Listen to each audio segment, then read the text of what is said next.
good morning জয় মা কামাখ্যা আৰু এই ভিডিঅ'টো হৈছে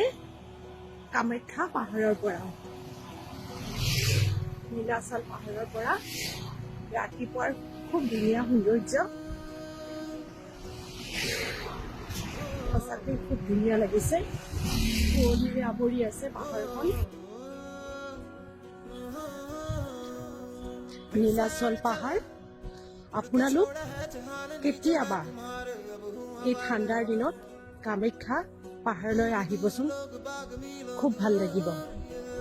এয়া হ'ল ৰাতিপুৱাৰ কামাখ্যা পাহাৰ কুঁৱলী foggy morning beautiful weather